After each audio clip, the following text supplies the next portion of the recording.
Hello friends, welcome back to my channel. आज के video में हम लोग विट्रियोल्स के बारे में पढ़ेंगे जो कि जीआईओसी में जनरली पढ़ाया जाता है। तो चलिए शुरू करते हैं।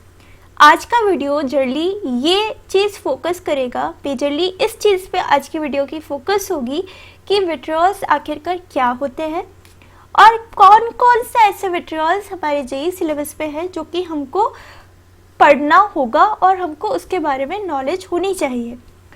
विट्रियोल्स में ज़्यादातर हमको नाम और वेरियस जो हम लोग डिफरेंट नाम से जानते हैं विट्रियोल्स को, वो सब हमको आना चाहिए। तो चलिए शुरू करते हैं।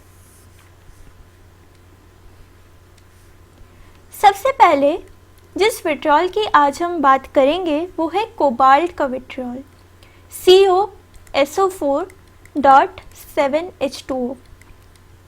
कोबाल्ट का जो विट्रियोल है दैट इज COSO4.7H2O, इसका कलर होता है रेड।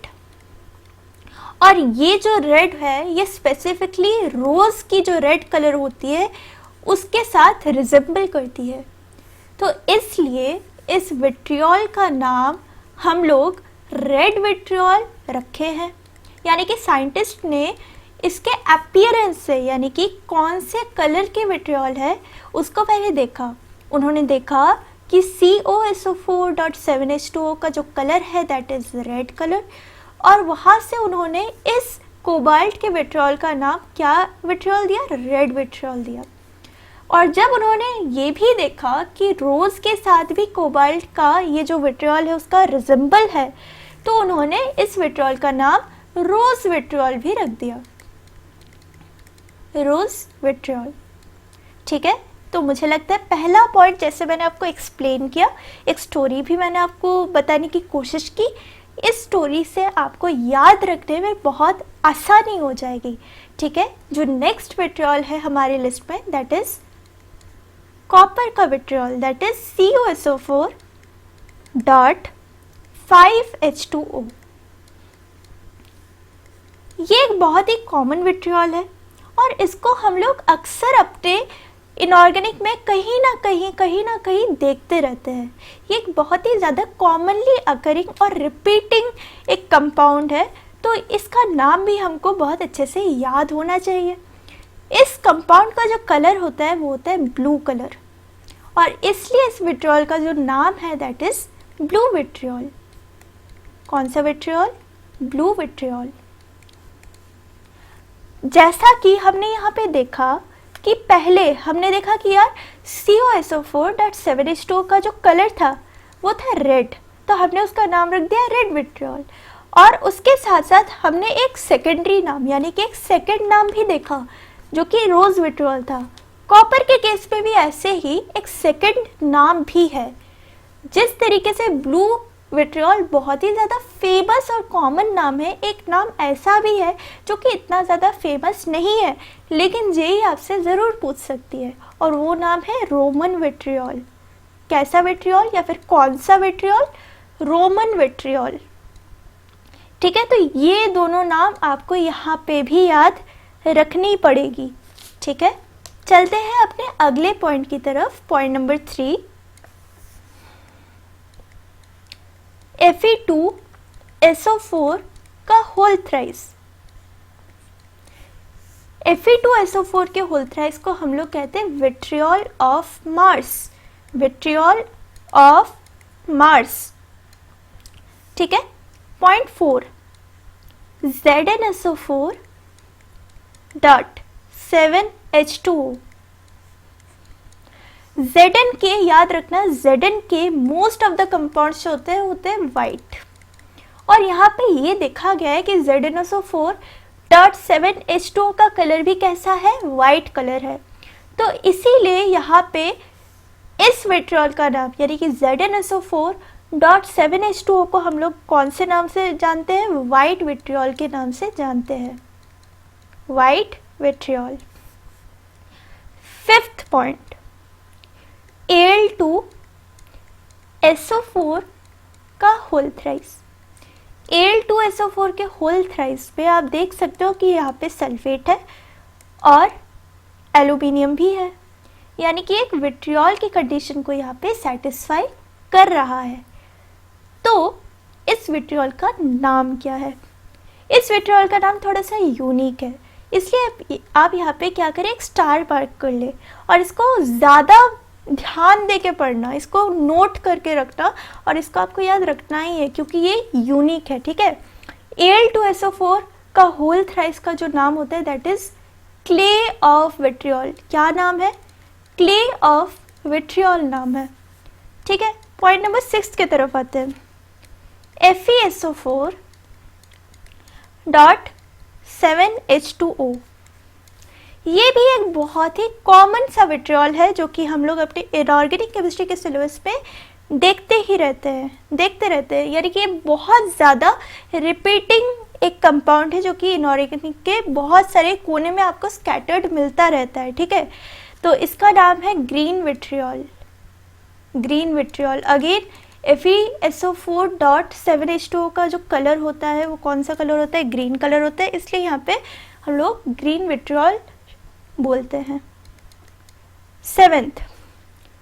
सेवेंथ थोड़ा सा बड़ा है, थोड़ा डरावना लगेगा, लेकिन थोड़ा वेट करना, मैं बता दूंगी कि ये क्या चीज़ है। मैंने यहाँ पे कुछ मेटल्स के लिस्टिंग कर दी है, यानी कि, और यहाँ पे मैंने ब्रैकेट लगा दिए है। इसका मतलब क्या है? इसका मतलब ये है कि एक पर्टिकुलर कंपाउंड है जिसके अंदर कॉपर, मैग्नीशियम, आयरन, कोबाल्ट, निकल और मैंगनीज सारे प्रेजेंट है और यहाँ पे बाहर है SO4.7H2O। जब आपको कुछ ऐसा लिखा हुआ मिल जाए, ऐसी कुछ आपको चीज़ मिल जाए, तो यहाँ पे आप समझ जाना कि ब्लैक विट्रियोल की बात की जा रही है। कौन से विट्रियोल की बात की जा रही है? ब्लैक विट्रियोल की बात की जा रही है। तो आपको यहाँ पे जो चीज़ याद रखनी है, ब्लैक विट्रियोल का नाम तो आपको यहाँ पे याद रखना ही है और साथ में आपको ये चीज़ भी याद रखनी है कि ब्लैक विट्रियोल के कंपोनेंट्स क्या है। यानी कि यहाँ पे आपको दो चीज़ें याद रखनी है, एक तो आपको नाम याद रखना है और आपको यहाँ पे कंपोनेंट्स जो है ब्लैक विट्रियोल के वो भी याद रखने हैं। यानी कि आपको ये सारी चीज़ें याद रखनी है। क्या? कॉपर, मैग्नीशियम, आयरन, कोबाल्ट, निकल और मैंगनीज। अगर आपको ये याद हो जाता है तो आपका ब्लैक विट्रियोल का काम तो सॉर्टेड हो जाएगा।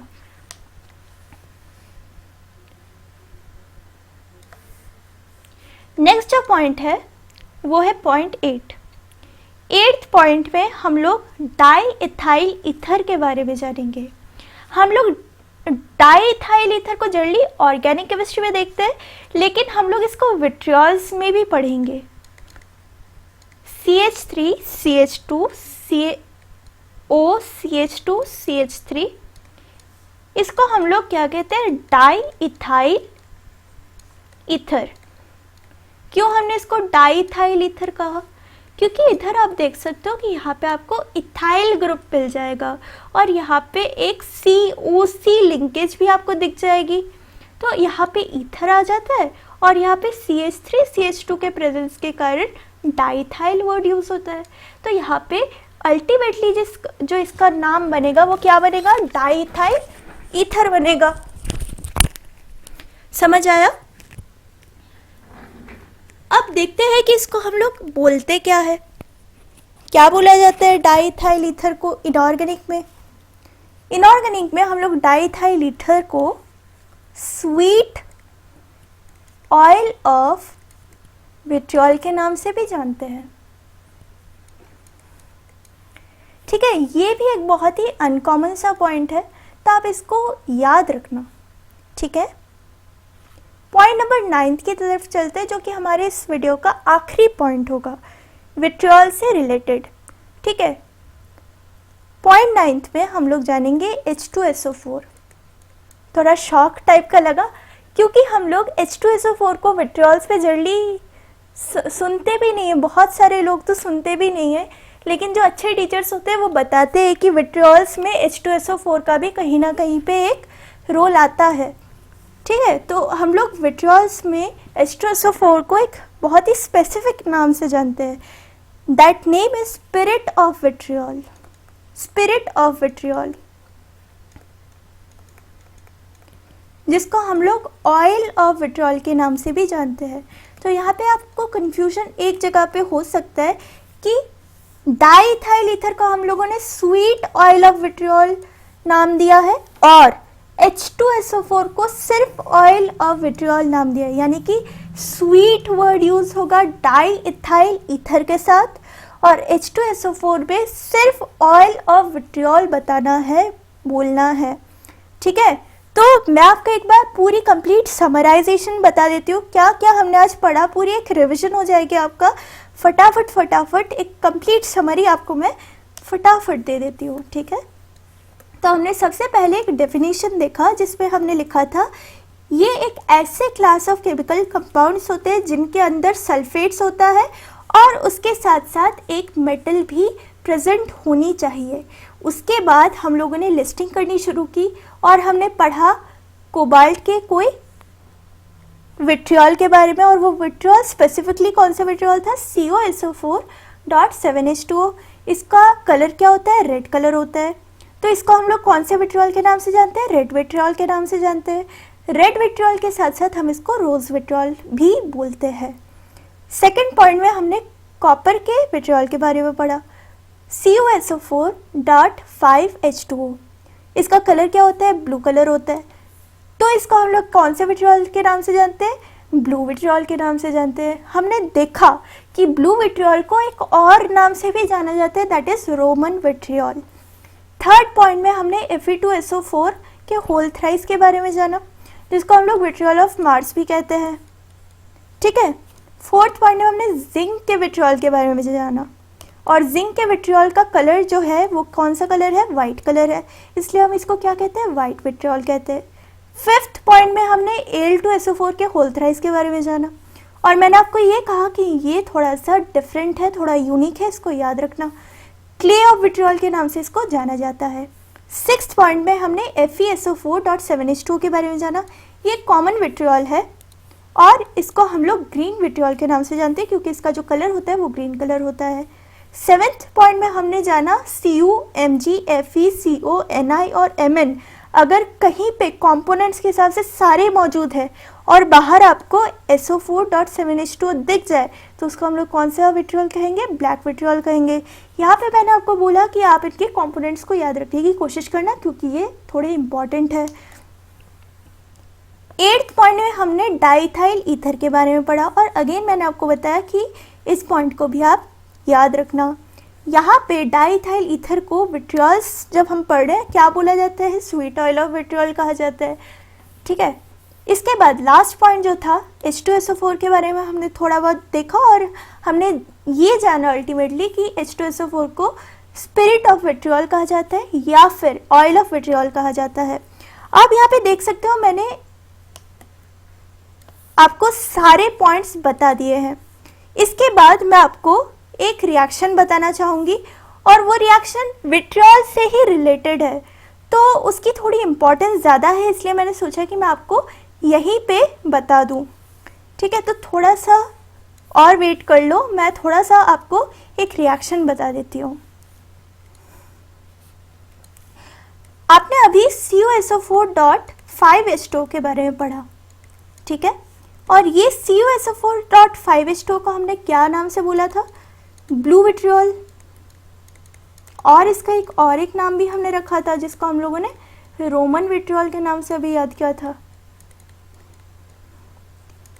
जब हम ब्लू विट्रियोल यानी कि रोमन विट्रियोल या फिर COSO4.5H2O को सनलाइट के प्रेजेंस में रख दे, सनलाइट के प्रेजेंस में छोड़ दे तो यहाँ पे क्या होता है, COSO4.3H2O बन जाता है और यहाँ पे सनलाइट के प्रेजेंस में ब्लू विट्रियोल 2 वाटर मॉलिक्यूल्स को लूज कर देता है। ये एक रिएक्शन है जो कि बहुत ज़्यादा इम्पॉर्टेंट होती है, आप इसको इम्पॉर्टेंट मार्क कर लो और इसको याद रखने की कोशिश ज़रूर करना। ठीक है, इसके बाद आपको एक और चीज़ याद हो ना हो, आप इतनी ज़रूर याद रखना और इसको एक बार देख लेना। इसके बाद जो मैं बात बता रही हूँ, जो आपको रिएक्शन मैं बता रही हूँ, इसको थोड़ा सा बस आप देख लेना। लेकिन ये पहली लाइन जो है इसको 100% अपने दिमाग में याद रखना, ठीक है। इसके बाद अगर हमने इसको 100 डिग्री सेंटीग्रेड पे हीट कर दिया तो यहाँ पे क्या बनेगा, CuSO4 बनेगा। और ये CuSO4 को फर्दर अगर हमने स्ट्रॉन्ग हीटिंग कर दी, कैसी हीटिंग कर दी, स्ट्रॉन्ग हीटिंग कर दी, तो यहाँ पे CuSO4 क्या होगा, ब्रेक हो जाएगा। किन किन कंपोनेंट्स पे ब्रेक होगा, CuO में, SO2 में और O2 में। यहाँ पे SO2 और O2 गैसेस है, यानी कि सिस्टम की जो एंट्रोपी है वो बहुत ज़्यादा बढ़ जाएगी, ठीक है। तो आप यहाँ पे ये चीज़ देख सकते हो कि हमने किस तरीके से कंप्लीट विट्रियोल्स को समराइज किया और हमने अच्छे से सारी पॉइंट्स को कवर भी कर लिया। तो यहाँ पे मैं कंक्लूड करना चाहूँगी अपने विट्रियोल्स के वीडियो को, और मुझे लगता है कि वीडियो आपके लिए बहुत ज़्यादा बेनिफिशियल होगा। खासकर अगर आप कोई कोचिंग में नहीं जाते हो तो ये वीडियो आपके लिए बहुत बहुत ज़्यादा बेनिफिशियल होगी, क्योंकि ये सारी चीज़ें हम लोग जब सेल्फ स्टडी करते हैं हमसे कहीं ना कहीं छूट जाती है। तो अगर आप इस वीडियो के सारे नोट्स अच्छे से बना लेंगे और अगर आप इनको टाइम टू टाइम अगर रिवाइज करेंगे तो आपके लिए बहुत ज़्यादा हेल्पफुल होगा आपके एग्ज़ाम के टाइम में।